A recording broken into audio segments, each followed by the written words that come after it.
Welcome to Breakthrough Success. I am your host, Mark Caberti, founder of the Content Marketing Plaza, bringing you 3 new episodes each week where I and top-level guests teach you how to take your business to the next level and achieve your breakthrough. And before we jump into today's episode, let me ask you a quick question. How much would your life change if you could make 6 figures from your content? Imagine being able to quit your 9-to-5 job, do what you love for a living, and spend more time with your family. That's what we help our students do at the Content Marketing Plaza, an 8-week program that will help you build your way to 6 figures via your content. You can learn more about the Plaza by heading over to contentmarketingplaza.com, which will be in the show notes. All right, let's jump right back into the episode. We all have so many different goals that we're going after, some of them financial, some of them spiritual, some of them we have goals for others that we'd like to help them accomplish, and we all have all these different things that we are heading after. And sometimes we think about making sacrifices. We go after one goal, but we give up something else. The classic example of people go after financial success to give up health in the first half of their life, and then using all their finances to restore their health in the second half of their life. So we sometimes find ourselves making these sacrifices where we give up important goals to pursue some of the other goals that we have, but there's a way that we can have all of these big goals that we are heading after, and that's what we're going to talk about today. We actually have a dynamic duo for this episode. So today's guests, they both founded Satori Prime together. They're visionaries, they're relentless dreamers, successful entrepreneurs, speakers, and life coaches. So this duo is actually, they're both brothers. So today's guests for episode 298 of the Breakthrough Success Podcast, they are none other than Ilan and Guy Ferdman. Ilan and Guy, it is such a pleasure to have both of you on the show today. Thank you, brother. Yeah, I don't, bro, have we ever been called the dynamic duo? No, but I'll take that over ambiguously gay duo. Yeah, absolutely. Yeah. That sounds awesome. Yeah. I'm keeping that one, Mark. Yeah. Well, it is a pleasure to have both of you on the show, and it's always fun to do 2 people on the show. It's definitely something I don't do as often. I know you guys are packed quite the punch, so it's going to be quite an awesome show for everyone at home and driving. So before we really get into the deeper parts of the show, like how we can really pursue all these goals that we have for ourselves, can you 2 talk about why you decided to start Satori Prime and also the experience of doing it together? Yeah, so I'll let Guy talk about the experience of doing it together. This is Ilan. Our voice, by the way, sounds eerily similar, so you guys can play the guessing game as we go through this. But so why did we start Satori Prime? So I'm going to take you back a little bit. In about 2004, I started in commercial finance. I built a company with a partner of mine. We invested $500,000 and then grew that to $107 million in assets under management when all was said and done. 2008, the markets collapsed. We actually did really, really well for another 2 years, and then we couldn't sustain. And so in 2010, right before I was about to turn 30, the following year, I lost everything. So I went from multiple 6 figures, $1 million house, car of my dreams, traveling the world. Guy was working with me since 2006, so we were doing all this together, and literally lost everything to the point that Guy sold his car, moved in with our parents. My house was in foreclosure. I had my first child on the way, and just went back to like below square one, just because we had been so accustomed to a certain lifestyle and everything was taken. Well, we lost everything. Not everything was taken from us. And it's interesting the kind of questions that you ask yourself in these moments. Guy and I were lucky enough that we found personal development in 2003. So even during all these really, really trying times, the one thing that we could always rely on was the training that we received, mindset training that we received. And so we had been coaching people for free since about, I guess around like mid 2005, something like that. So for about 5+ years, we'd been coaching thousands of people for free. Never once thought that it's something that we can make money from. And we both went our separate ways after we lost everything. Guy went into kind of the online marketing space, and I went into trying to consult in the medical space. And Guy just happened to help me with something, showing me some really cool things that he was doing online. And I was like, wow, this is really, really neat. And a few months later, he actually asked me to come on board. So at the time where we were both flat ass broke, with not a penny to our name, Guy was like, hey, do you want to start a company together? And we did with a dream and a mission to impact the planet and transform human beings. And here we are. What is it? So that was 2011, June of 2011. So 7.5 years later, we took a lot of detours on the way, which I'm sure we'll talk about today. And now finally, about 2 years ago, we went back to the reason why we started Satori Prime, which was to coach, to be executive coaches, business coaches, life coaches, whatever people want to call it. We did a lot of marketing. We trained. We had a digital marketing agency in there. We trained. We were one of the top Facebook marketers in the world. Created all sorts of info products. So we've done a lot, and it's been a beautiful, amazing journey. That's a really interesting start. I'd like to hit that big, challenging, rough path you had earlier on, and I think some people they have that kind of rough patch because the recession affected a lot of people. Sure. I don't remember it firsthand. I was only 10 when it really happened, but it's a theme that I've heard by doing more interviews. So how did you go from losing everything to, okay, let's start a business? Because that's like, there are some risks to that. And some people may think, let me just go back to a 9 to 5 where everything was safe. So can you talk a little bit about this? Like, let's start a business thing, even though we're broke at the time.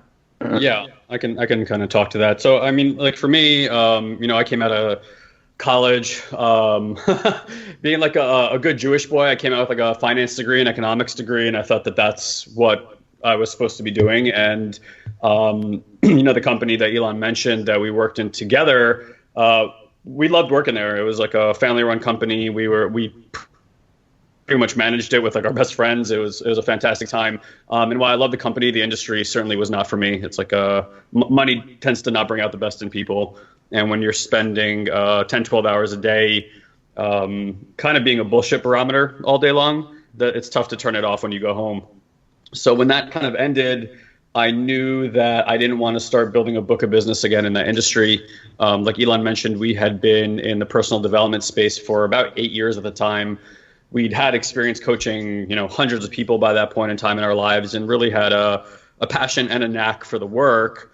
And it's just something that we always gravitated back towards, and not really with the scope or optics of making money with it, but genuinely from the love of sharing wisdom and watching people just take on their lives and transform them. So when it all ended, I was really looking for something that would light me up. And I realized that what I wanted to share in the way that I wanted to share it and the impact that I wanted to make, walking down Main Street and shaking hands just wasn't going to do it. So I started running these kind of like micro events in New York City at the time. And through those events, I just realized that I was really missing a mentor that would take me and teach me how to get online and share messages. And before having an online business was really like popular, there was very, very few organizations on the planet that were doing that. And I ended up really kind of by kismet on this mailing list of this kid that talks about pretty much the same type of marketing you hear now, make money fast. I'm traveling the world and making money while I sleep. And that was like, a pretty alluring idea at the time. Continues to be, I suppose. And I had about $400 in the bank cash. It cost $397 to get started with this organization. So I took that to mean that was like the perfect thing. And of course, like every new entrepreneur, I thought I was going to be a millionaire in like 3 months. Let me just, follow the formula and I'll get there. And obviously that panned out not to be true, at least not in that time frame. But the thing was, like, I found a real passion for the work. Like, I don't know about you, Mark, but like when I would get employment, my parents always seemed to have an issue with where I was getting employment. Like we'd always have these like long, arduous conversations about why was that the right job for me, whatever. And then I go and take this like giant risk, start building a business on my own, and my parents became like the most supportive people on planet Earth. And it was this kind of eye-opening moment. I remember asking them, I'm like, how come you guys don't have a problem with this? And they said, we've never seen you so passionate about anything. And if you're going to invest that much energy into something, something has to happen. I was like, oh, that's interesting. And it really just kind of changed my psychology and my approach to what I believe was possible. I think something that we often see, because we've trained so many startup entrepreneurs over the years, that we kind of forget when we get a little bit older. I hesitate to call us adults because I've yet to meet an adult in my life, but I I think we have this idea that we're just supposed to be good at things instantaneously. We forget that when we were kids, how many repetitions we took to really get good and compliant and have wisdom when it came to certain things. And then you become an adult, you try something 3 times, you're not good at it, you assume, oh, I just must not have that talent, and that's just not the case. So I think the difference between working on something purely to make money and working on something because it's your heart's mission, patience is naturally much more there when you love what you're doing, and you're not so attached to when and how the results are going to look. And certainly at that time in our lives, it really, really mattered. And it took us, I think, a few good years to get enough traction to really say that this is something that was sustainable. But I think we really looked at it as like a lifelong pursuit of just really wanting to share what we learned versus like having to make a buck or acquiring customers as quickly as possible. And we watched people do that over the years in unethical ways. And you know what? The truth is, I've never actually seen that last for somebody. Like it's a really nice high for a short period of time. But for me to build something ethically and with integrity and go to bed at night with your head on your pillow feeling proud was more important than building a company that just made a lot of money quickly. Yeah, and it really comes down to the legacy that we really want to leave behind. And as like one of the great things about entrepreneurship, we really do get to have the ability to leave that legacy behind. And some people who, if they were in your situation, they may have not made that big investment right away, and they may have just held off on a big goal like starting that business for several years because some people feel like they have to feel safer at that 9 to 5. Sure. They feel like they have to do like some other sacrifices, like being there for the family and not having time to grow the business. So for people who feel like they have to sacrifice some of their goals for the sake of some of their bigger goals or things that they hold just a little more dear, what's your advice for those people so that they can be able to accomplish all of these big goals that they're after? Not every single thing that they think of, but like the ones that matter the most, and actually be able to accomplish all of them. Here's what a lot of the coaches or a lot of the clients that we work with tend to be people who have bought into some sort of idea that is pumped through media and marketing and all this kind of stuff that they're going to be happy when X, and that X could be I land this successful job, I start making over 6 figures, I start making over 7 figures, I buy and or sell a company, I buy this car, I buy this house, and they find themselves chasing this mythical dragon around the world. And then one day they wake up and they realize that they've checked off all these boxes and they're not happy. Because it doesn't matter what you try to fill that void with, you're not actually filling the void. You have that instant moment of happiness and then it's gone and then you're on to the next thing. And so what people tend to do, like a lot of people that want to start a business, is they've come to the point, and if you're listening, you're probably in this boat, you come to the point where it's like, yeah, I bought that. Now I realize that there has to be some other way, because if I have to keep doing this for the next 20, 30 years, I'm going to kill myself. Like, this is just not what life is supposed to be. And then you go into this next phase, which is like, okay, well, then what would I want to do? And people get stuck like, well, what am I passionate about and what do I want to do and this and that. And that's honestly, I think, what keeps people up at night the most.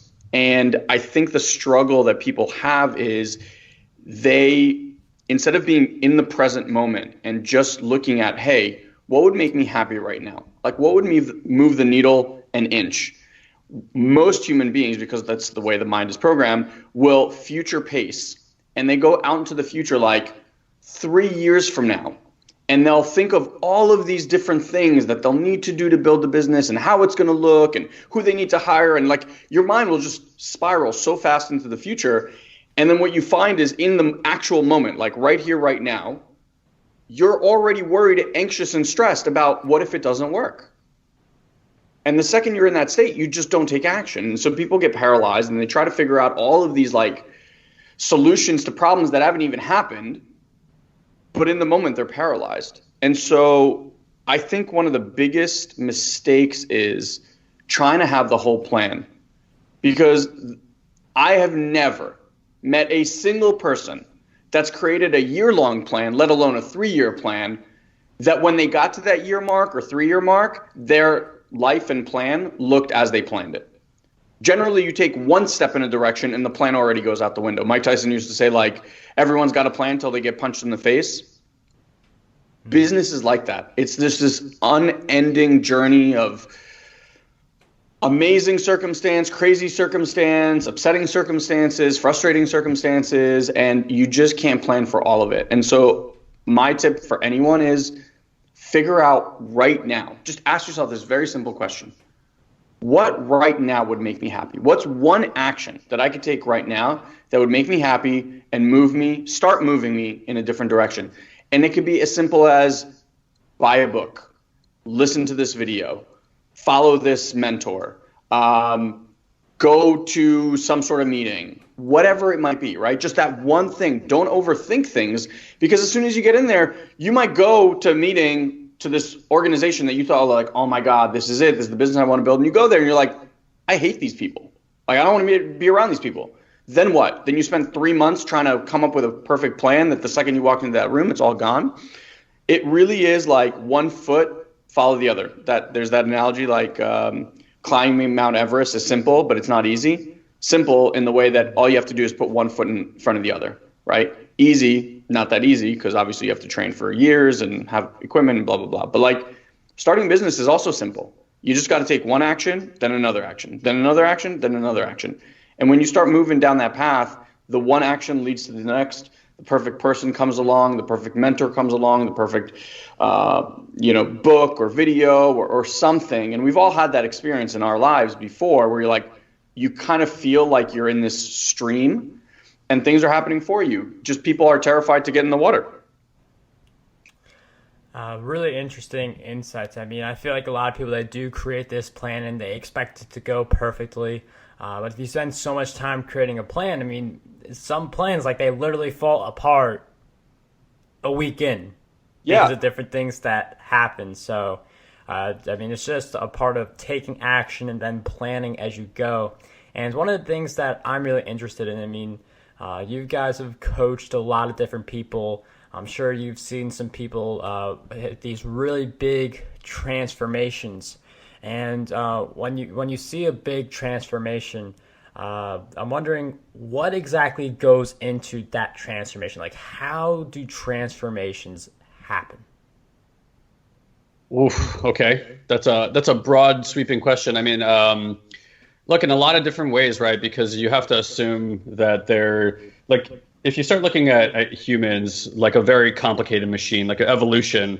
What it's kind of leading to is more and more complex machinery. Even look at our own strife towards like AI, right? Like we're trying to create more and more complicated machines. So, like humans have a lot of layers to them, and a lot of people are in different places. There are certainly maps for consciousness at this point in time. Like we have a lot more clarity than most people probably realize about what the evolutionary process, even spiritually, mentally, emotionally speaking, is.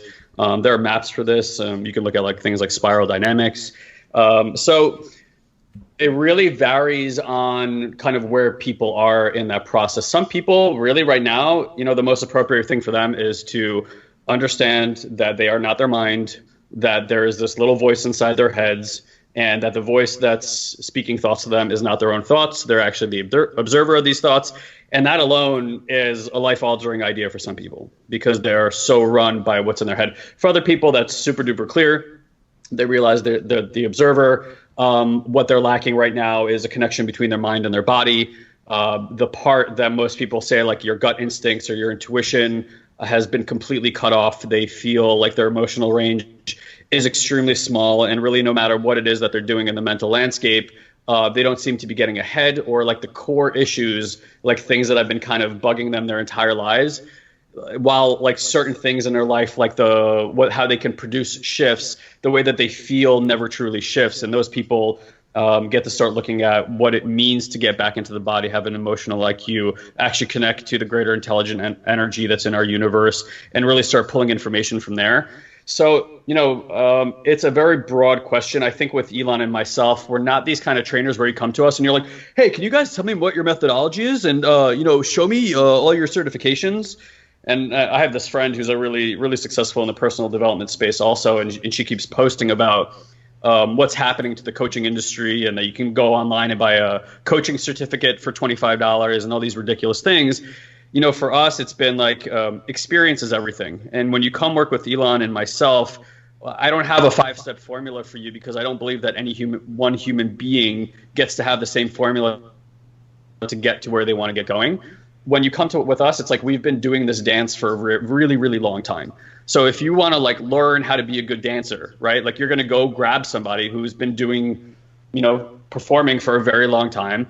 And they can just kind of, when they're with you, with your energy, with watching the way that your body moves, start training you on how it is to move in a similar fashion. But here's the thing.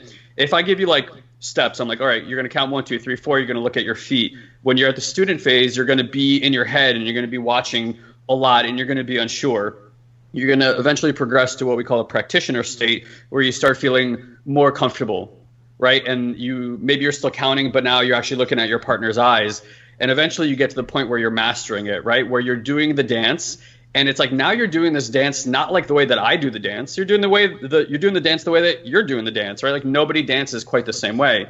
So for me, it's like masterful is where you help people kind of transpose their views with you, but you always give them back their power. I'm very concerned with people who train, figures of heads of different companies or organizations, where people get kind of addicted to the person because they're constantly giving away all the power to this person, as in like this, like heal me, save me type of mentality, versus truly giving people the tools to heal themselves, love themselves, feel their self-worth, find connection, and really go back to a state that makes them feel like they're in well-being. And I think Ilan and I have become pretty proficient at helping people find those states of well-being. And from there, it's really like, until the system is in well-being, the capacity of the system to go out and achieve in a way that's in alignment with who you are is minimalized greatly. So those are the kind of things that we really focus on, is getting people to that state of well-being, then looking at, okay, now from here, how do we get to grow and build and help you manifest the life that you really want? And you bring up a really interesting point where people have different ways of developing, of improving, and the 5-step formula that may be good for one person may not be good for the other person. So we really have to find our own way to achieve that transformation. But a lot of it does come down to mindset and things like that, that really allow us to be in the right frame of mind and to take the right approach as we go into the thing that we're trying to achieve the transformation in. So definitely really great insights. And just another general question, because I feel like this one may be a little easier to determine, although people still have some of their things that make them unique. So I'm wondering if you could share with us what you believe holds most people back from being able to achieve their biggest goals. It's interesting because I'm going to actually tie your previous question and what Guy was talking about to this one, and I think it's time pertinent because obviously we're coming here to the end of the year, and this is a time that everyone goes into goal setting mode, right? So speaking about that concept of like there isn't this one size fits all model. So most of goal setting, right, there's things like SMART goals and where you set a very specific measurable result and you create a timeline and things like that. And so many people try them and they fail. Then there's things like, people will do hypnosis at night, or they'll do affirmations in the morning, and they'll do all these things that everyone's telling them will work, and they don't. And that's not to say that the thing itself does not work. It's to say that something in your system, the way that you're programmed and the way that you're hardwired, doesn't work for you. So let's just look at goal setting as an example, right, of producing results. So what tends to happen, and this ties into your question, Mark, like what tends to happen, and the reason people aren't producing the results, it simply is because they're not in alignment to receive those results. And if you've ever noticed, when people aren't producing results, what do we tend to do? We do a lot more. We run here, we run there. Someone says, okay, you should try this, and you run there and you do that thing and it doesn't work. And it's like, okay, it's not that. Okay, well, let me run over here. And you end up running like a chicken with your head cut off. And the faster you run and the more you do is not actually producing any more results for you.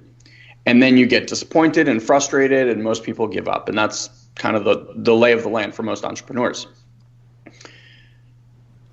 I mean, that's something that makes a lot of sense. I mean, when we have, like, I really like that results part, because I feel like that's something that is new to me. I have not really heard that one before, but it makes a lot of sense where if we don't accomplish what we're trying to accomplish, we just think, okay, if we just put in more time, if we do this different thing, while there are just some times where we just do the same thing slightly differently, or we just give it a few more weeks or a few more months, and then we get the results. So definitely something very interesting to think about, what kind of work you're doing, what you're adding on, and if that really helps you, or if that's just a way, okay, now I feel busy, that I feel productive. So since I feel this way, I should be getting the goal. But it's really great to think, take some time to pause, not run like the chicken with his head cut off, and really take that distant view and really see if what you're doing matters. Yeah. So let me take this even a step further, right? So like someone says this coming year, okay, I want to generate $50,000 a month. Okay. And at the moment, they're maybe generating $3,000 a month. And so they create this big audacious goal that people will tell you, like, go create this big audacious goal. And they do it and they get really excited. But the problem is that internally, they're not excited. Internally, they're scared shitless. Because internally, the system goes, how the fuck are we going to do that? Like, how? We can't do that. And so what happens is you now snap yourself out of alignment. And if it feels like a lie to your system, whether it comes to losing weight, whether it comes to creating, relationships, intimate relationships, like finding your soulmate, whether it creates to business partnerships or generating money, if it feels like a lie internally, it doesn't matter how hard you push or how hard you work or what 97,000 things you're going to do in 2019, you're not going to achieve that goal. Because your inner, T. Harv Eker called it like the thermostat for your financial situation. Your inner thermostat for love, for health, for money is set at a certain program. And there's no amount of doing that you're going to be able to undo that. The only way to reprogram it is to actually go internal and to start dealing with things like your I'm not worthy conversations or I'm not enough conversations, the things that are pre-programmed to have you produce certain results. And so instead of creating all these things, I want to just offer people here a different take on creating goals for 2019. And I want to offer this opportunity, I guess. I think most people would agree that when you're feeling really, really good, when you're feeling inspired, when you're feeling in love, when you're feeling passion, great things are happening in your life. Would you agree, Mark? Definitely. Okay. Now, would you also agree that when you're depressed, feeling anxious, feeling stressed, down on yourself, that typically there's what people call that spiral effect where more and more bad stuff keeps happening to you? Oh, yeah, that's definitely true. Right? Now, here's the thing. People are like, okay, well, I'm just going to work my way out of this. I'm going to just work harder. I'm going to just do this. But the problem is that you're energistically stuck in like a black hole that's spiraling down, which can only create and attract to you things that are now in alignment with that energy frequency that you're in. And so you run around and you run around, hoping for this one day, this miracle is going to happen and your whole life is going to turn around, and it doesn't. Whereas, if you feel good, then good things are going to happen, right? So like we're kind of on that same page.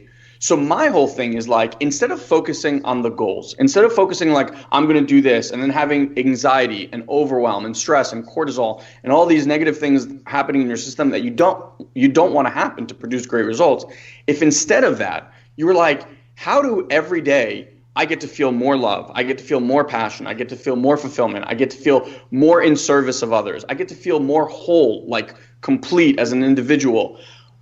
If your focus was on doing that, it would lead to amazing things showing up in your life, because now you're in a completely different energetic space that allows for you to receive things way beyond what your puny little human mind could even come up with to write on a goal sheet.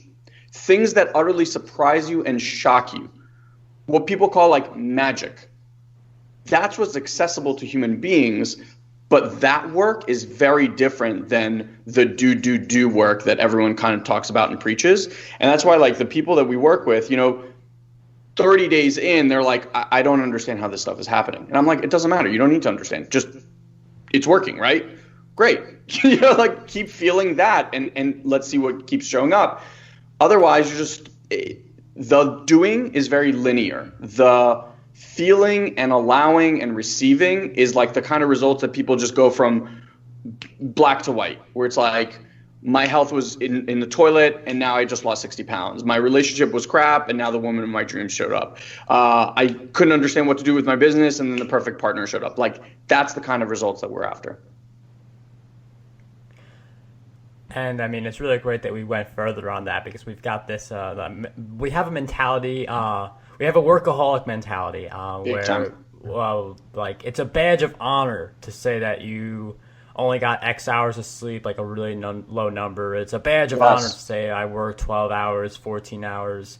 But in the end, like, there is time when you're by yourself and really thinking about your life and really thinking about your work and some of the decisions. And maybe you boast about being a workaholic, but that may not necessarily be how you feel when you're by yourself. It's just a way to brag in front of others. So definitely a really awesome insight about how do may not be the best option, especially if you have this negative energy already, which can really expand. You could expand the negative energy by doing new things without thinking about that negative energy, turning it into positive energy, taking that necessary step to make that happen.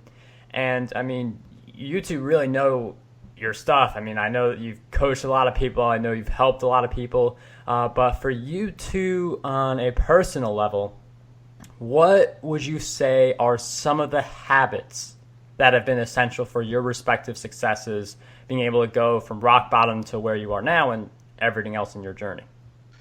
Yeah, that's an important question for sure. And again, like, no one size fits all here. I think a morning and nighttime routine has certainly helped a lot. I mean, my morning routine is roughly 2 hours. I ease into my day, where when I was like a younger entrepreneur, I had that mentality too, like 16-hour days, let's grind it out.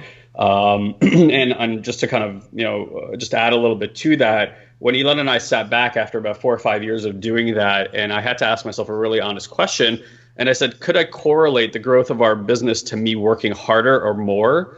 And the honest answer was I couldn't. I just couldn't do it. And what I found over time, certainly more true, and it's like, what I like about certain truths, right? Truths change over time, but the ones that last, grow, and expand seem to be the ones that are truer, so to speak, at least for me personally. And what I found over time is that the quality of the energy when the work was being done was the top thing I could correlate to results. So I wanted to investigate what it would mean to spend or invest as much time of my day in that energy as possible. You could call that a flow state if you want, but I think flow states are they're fleeting unless you're willing to do some pretty extreme things, like extreme sports, ayahuasca, things like that. And certainly there are ways to hack flow states, but in the way that most people think about flow states, most of us are not in there. But, alignment, like I rather use that word than flow state because I think it's much more achievable. So for me, it's like meditation was one of the top key things. I know that gets thrown around a lot. And I think in the beginning, a lot of people use it as a tool to quiet the mind. I would offer that even greater as you go down that path, you find it's a tool to actually heal the inner workings of the system so that the system is in alignment because you're much more in the wow, it's not coming out. Now I just want to say parasympathetic. Yeah. Parasympathetic. Thank you. Parasympathetic part of the nervous system so that you're feeling it, like I said, at ease and well-being throughout the day. So for me, it's like, obviously, like I said, meditation in the morning, reading, stretching my body, not just waking up and being like, oh shit, I got to get on the call in 15 minutes and that be the way that I start my day, or turn over and look at my phone and start being stressed out about, oh shit, I got to get back to this emails or my calendar. So I've really given myself that space. And then same thing at night, kind of like easing myself into the nighttime routine with meditation and reading and things that really like wind down the clock versus wind me up. What I find is that the momentum of that, when the next day starts, and again, you're relaxed going into your day, you don't have this, what we're calling the chicken with the head cut off type of thing. Because for me, it's like that energy is coming from scarcity. And again, like Ilan and I did that for many, many years. We produced great results in that. But if the only measurement of success that we're saying is important is money, and for a lot of people, they think that's what it is. Trust me, we've made millions of dollars. We have friends that we spend a lot of time with that have made a lot of money over the years. And when they get there, a lot of times it's probably the lowest point of their life because they realize that they've now achieved everything that they thought they were supposed to, and yet they are no closer to being happy, feeling connected, having joy in their life, love in their life, or being healthy or having meaningful relationships. And they get there and they're usually sobbing in tears and asking, like, what do I do now? And what was missing was that internal connection, that like actually coming back to yourself and feeling that inner worth and feeling that inner love, so that the actions that you take from that space are no longer coming from, I need to fix something, create or fix the scarcity or try to make myself feel peaceful. You're already in that state. And so you start taking actions that are a lot more consistent with not trying to fix something in this world, but really trying to create something in this world. So for me, like if people are like, well, how do I start with meditation? Cool. I mean, there's, certainly apps like Calm, or I think Ilan uses Insight Timer, that I think are great starting points. But if you really want to get yourself, I think, on a path to anything in a profound way, then go do some kind of intense training. And I highly recommend doing like a 10-day silent meditation sit. They're free. You can go to dhamma.org and do a Vipassana sit for 10 days. That is going to give you an insight into a world that most people only dream about. What you do with that once you have it is up to you. But those are some of the main things that I think are profound. And obviously like nutrition and getting good sleep and things like that. But, those will make a huge difference for people. Well, those are certainly some really awesome habits for us to have. I mean, I really like the looking at what actions really correlate to success. So those are definitely some really good ones. Mm-hmm. Broski, anything you want to add to that? Again, I'm a big believer, like, not in having a fixed routine. Guy and I both have changed and altered our morning routines for a long, long time. And it's been many, many iterations. I think, again, back to what I was saying earlier, I think when you're in alignment, things find you versus you find it. That famous saying, like, when a student is ready, the teacher will appear. Well, the teacher can be a book, the teacher can be a video, the teacher can be a mentor, the teacher can be many, many things. And so I think the more you start down that path, so like I'll tell you something that I picked up recently. I went on a yoga retreat with my wife for our 10-year anniversary, and unexpectedly, we practice a different kind of yoga called yin yoga, which I'd never, ever done. And ever since then, I came home, I was like, oh, I really, really like this. And now I've incorporated that into my morning meditation. So that's what I do for my morning meditation. 5 years ago, if you would have told me about yin yoga, like, it would have went in one ear and out the other. but it was just, I was ready for that. So I kind of like called that into my existence. And then that's what I practiced. And then the other thing is like, just check in with yourself. If what you're doing feels forced, if what you're doing feels manipulated, if what you're doing feels like sacrifice, that is not the energy you want to be creating anything from. So always go to like, does this make me feel good? Because if it makes you feel good, chances are it's going to be producing excellent results. And then if you focus more on, wow, this really makes me feel good, like for certain people, meditation, right? I've meditated every day for over 3 years. Like it's unacceptable for me to miss a day because I just know how that makes me feel, right? Being with my kids, like playing with my kids every single day that I'm home. That's really important to me. That makes me feel really, really good. Spending time with my wife, that makes me feel really, really good. Like I choose to do things that make me feel good.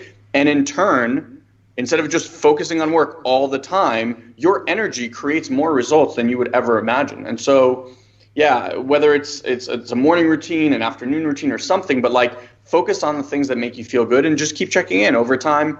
You know, there's certain things that I started that used to feel good, and then now I check in and I'm like, you know what, that doesn't really feel good anymore, or I kind of like struggling to do this, or I'm forcing myself to do it, and I'm like, I'm done with that. Moving on. That's a really great goal to have, you prioritize spending time with your children. Definitely, I'd recommend everyone have that goal if they are in a situation to have that goal. But again, like a lot of great habits from both of you that if we do apply them are really going to make a big difference in our personal lives and our professional lives and all the goals that we're going after. And another big habit, this is one of my big habits, I really like to read as many books as possible. So Yes. I'm wondering if each of you can give at least one book recommendation. Normally for a solo, I ask for 3 recommendations. So I don't know how you two want to tackle that, as long as we get good book recommendations. Yeah, I think from the spiritual side of things, Untethered Soul by Michael Singer is certainly a top read. If you're engaged and interested in the type of conversation that we're having right now, there's a book called The Presence Process, which is not just a book, but a 10-week long process that you can go through. Very simple process, but it's super, super powerful, especially if you're interested in like manifestation, finding your inner alignment, and really just getting like an energetic connection to greater intelligence and how it is that you can use that to like bring through wisdom. That's a really, really profound book in my opinion. And I'm trying to think about something recently that's made a big impression on me. Bro, why don't you chime in and I'll give it a think for real quick. Yeah, so I agree. Michael Singer, Untethered Soul, and his other one, Surrender Experiment, are some of my favorites. I'm like you, Mark. I'm obsessed with reading. And by the way, this is something that came very, very late to me in my development. So I didn't really start reading like this since I was till I was probably like 32, 33. So only in the last like 4 or 5 years.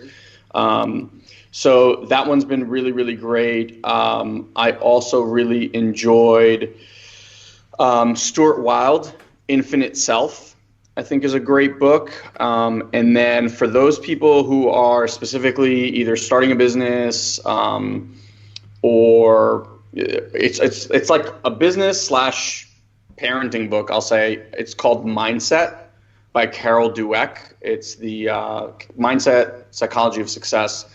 And it's one of the books that I give to every person that becomes a parent or an entrepreneur. It's just that good.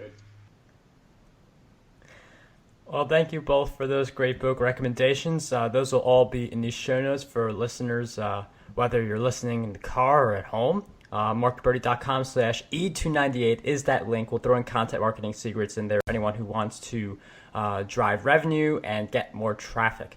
And before we wrap up this episode, I've asked the both of you several questions, but what do you believe is one question that we need to be asking ourselves more often? Or you got one, or you want me to go first? No, go ahead. Yeah, I just kind of to what I was saying right before, what right now, not in the future, not 10 years, just right now, what would make me happy? And what would be that one action that you can take that would make me happy? Inch by inch is a cinch. Yard by yard is hard. The farther out you think, the more difficult this becomes. Life does not need to be difficult. Life can be effortless. Life can be easy. Asking yourself questions like, what would make me happy? How can I live a more effortless, easy flowing life? The better the questions you ask, the better your life will be. Most people ask crappy questions. And so the answers aren't even worth finding because they just lead you to more crap. So just in general, like, notice the quality of your questions, but like the simplest, easiest ones, like right now, what would make me happy? And again, I'm not talking about like, obviously this is with the concept that I'm talking to high level individuals where you're not going to hurt people and that makes you happy. Like, so just a little caveat there. Yeah. I think a great question to ask is, how can I serve? I find there's a direct correlation between people's overall fulfillment and joy in their life and them feeling like they're giving back or that they're useful in some way. I think people who are self-serving, and certainly there's a time and a space to be self-serving, to like fill up your own cup before you give. But even before you have it, you know, whatever it is for you, whether it's money or time or something else, you know, give what you can. I find that people have this belief that when I have money, I will. But for me, it's like money is just an energy. You know, we've attributed some numbers to it to try to quantify this energy. But overall, it's just energy. And that energy is an energy that magnifies your characteristics. So if you're kind of, you know, somebody who withholds when you have money, you'll just withhold more. When you're generous now, you'll find that you're even more generous once you have money. And I think it's just a great way for people to really absolve themselves of a lot of the crap that they carry around and really find out what they're made out of, who they are, and how it is that they get to contribute, because we are part of a whole. And, you know, there's a reason when we put people in solitary confinement that they lose their shit. Humans aren't meant to be alone. They're meant to feel connected. And there's something really important about giving back to other people that helps us find our true essence. Ilan and Guy, thank you so much for sharing your great questions and all of your great insights throughout our time together. If you guys want to learn more about this duo, they have a podcast that they host, the Have It All podcast. Definitely, if you want to keep in touch with them and learn more from them, that is a great place to go. They also have a monthly coaching group called the Collective. Where exactly should we go if we want to learn more about that? You guys can head over to satoriprime.com. That's SATORI Prime, PRIME.com/collective. And all the information is there. And if you need anything from us at all, please do not hesitate to contact Ilan or myself personally. Thank you both for sharing all of your resources with us, all of your great insights with us in this episode. It was such a pleasure to have you both on Breakthrough Success. All right, Mark. Thanks so much, brother. Want to dominate the podcasting industry? Now you can with your free copy of my book, Podcast Domination. You'll learn how to launch, grow, and monetize your very own show. And whether you are a beginner or an expert, this book has a lot of golden nuggets for you. We'll cover the cost of producing this book. All we ask is that you cover the shipping. To get your copy, head over to markgaberti.com/PD.